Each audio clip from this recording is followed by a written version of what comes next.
যারা এদের পাঠিয়ে বিহারের লোকেদের নাম তুলছে অনলাইন। কেন অনলাইনে হবে? বিজেপি 40 লাখ ভোট বাড়লো কি করে মহারাষ্ট্রে, আর দিল্লিতেই বা আপনারা কি করেছিলেন? একদিন না একদিন তো বেরোবে। পশ্চিমবঙ্গের ভোটার তালিকায় বিহারিদের নাম তোলা হচ্ছে, ভয়ঙ্কর অভিযোগ করলেন মমতা বন্দ্যোপাধ্যায়।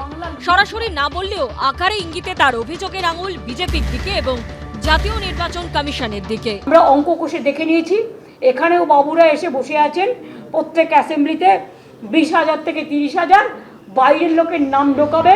পাল্টা বিরোধীদের প্রশ্ন, ভিন রাজ্য নিয়ে মমতা বন্দ্যোপাধ্যায় এত উদ্বিগ্ন, কিন্তু প্রতিবেশী রাষ্ট্র বাংলাদেশ থেকে যে অনুপ্রবেশকারীরা ঢুকছে সেদিকে তার নজর নেই কেন? কিছুদিন আগে কেরল থেকে গ্রেপ্তার করা হয় বাংলাদেশের জঙ্গি গোষ্ঠী আনসারুল্লাহ বাংলা টিমের সদস্য মোহাম্মদ সাদ রাজিকে, বাংলাদেশের রাজশাহীর বাসিন্দা। কিন্তু গ্রেপ্তার হওয়ার পর দেখা যায় পশ্চিমবঙ্গে একটি নয়, দুটি পৃথক বিধানসভার দুটি ঠিকানায় ভোটার কার্ড বানিয়ে ফেলেছে সে। একটি মুর্শিদাবাদের হরিহরপাড়ায়, আরেকটি নওদায়। তার ভিত্তিতে পাসপোর্টও বানানো হয়ে গেছে। আপনি যে কোনো একটা বুথের ভোটার লিস্ট দেখুন, 30, 35, 40 জন মানুষ যারা মৃত, 25-30 জন মানুষ যাদের কেউ চেনে না, এক একটা বুথে অ্যাভারেজে 60, 70, 75 মানে নাকি ভুয়ো ভোটারের নাম করে এইটাই এ রাজ্যের তৃণমূল করে যাচ্ছে, যেটা মহারাষ্ট্রে হচ্ছে বিজেপি, যেটা দিল্লিতে করেছে বিজেপি, ঠিক সেইটা আমাদের রাজ্যে তৃণমূল করেছে।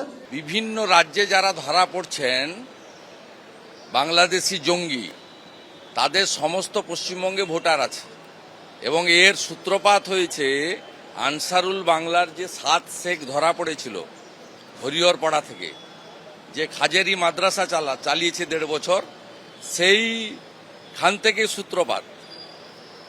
হাজার হাজার এই ধরনের অবৈধ রোহিঙ্গা, মুসলমান এবং জঙ্গি সংগঠনের লোকেরা গোটা পশ্চিমবঙ্গে ছড়িয়ে গেছে এবং পশ্চিমবঙ্গ হয়ে ভারতে ছড়িয়ে গেছে।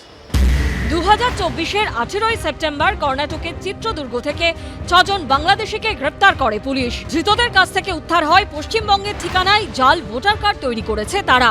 আমি 1-2 দিনের মধ্যে আমার এলাকায় মিটিং ডাকছি এবং আমি নিজেই ইলেকশন কমিশনের যে অফিস আছে আমাদের ওখানে, সেখানে গিয়ে পরিষ্কার বলবো এবং চিঠি দিয়ে জানাবো যে একটাও ভোটার উইদাউট ভেরিফিকেশন হবে না, অনলাইন হবে না, একটাও হবে না। যদি হয় তাহলে কিন্তু তার জন্যে মানুষকে নিয়ে বিক্ষোভের রাস্তায় যাব, পরিষ্কার কথা। আমরা ওই দিল্লি হরিয়ানা করতে দেবো না পশ্চিমবঙ্গে। আর এখানেই প্রশ্ন উঠছে জেলা প্রশাসনের ভূমিকা নিয়ে, তাদের নজরদারি নিয়ে, কর্মপদ্ধতি নিয়ে। ঐশী মুখোপাধ্যায়, শিবাশিস মৌলিক ও আশাবুল হোসেনের রিপোর্ট, এবিপি আনন্দ।